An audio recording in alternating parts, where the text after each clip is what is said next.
Hi, I'm Grant DePorter. I'm the CEO of Harry Carey's Restaurant Group. We're at Harry Carey's legendary Italian steakhouse. It opened in 1987, and it was named after the legendary Hall of Fame broadcaster for the Cubs, Harry Carey.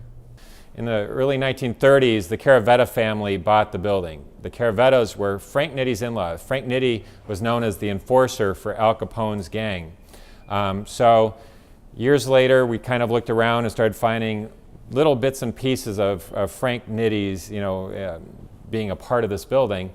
11 years after we bought the building, we found a hidden room in the basement. And once we did that, we started finding other things and, getting deeper and deeper into Frank Nitti's involvement with our building. An electrician was trying to run a conduit to get from here to the other side of the building. So he was going through over here, this way. And there was a wall right here, and he poked a hole through this wall. He found a hidden chamber.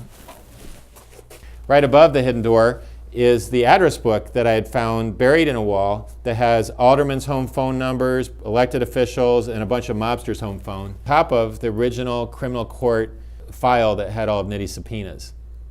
We're down in the secret Nitti vault, like underneath the building. The tunnel system was down here as well. This secret room used to be connected to the underground tunnel network that was in Chicago, that was famous in the early 90s for flooding.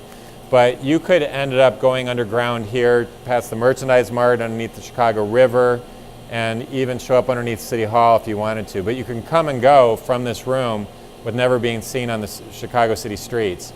So this would be a very easy way for Frank Nitti to get in and out without people seeing him, especially with the courthouse being, kitty corner across the street. We have a safe that we found in another room that was buried behind a wall. Hunter Walton was a company that was just after the Chicago Varnish Company had control of the building, but right before the Caravetta family had it. But the safe ended up moved in, and it was hidden behind a wall. I opened up the wall. The safe was locked.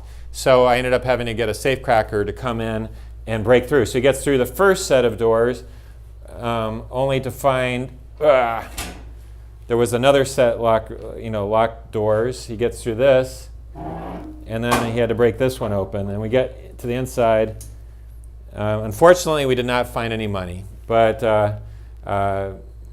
we ended up moving the safe over here, and then just to kind of be part of our collection. Also going to Nitti's apartment right here.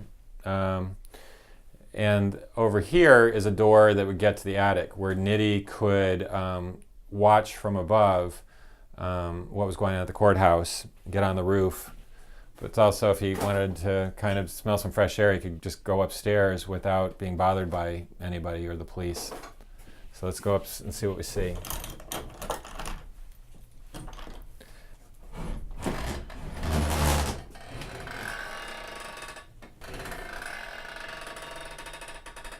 Rooms upstairs as well. In the early 1990s, Walter Payton was in our dining room, and I told him that Frank Nitti used to live here and he had an apartment on the 4th floor. So Walter thought that was really neat and ran up 4 flights of stairs to see this, and he gets to the door and he's thought this was the coolest thing ever, and he was imagining that these must have been caused by the police trying to break in to get to Nitti.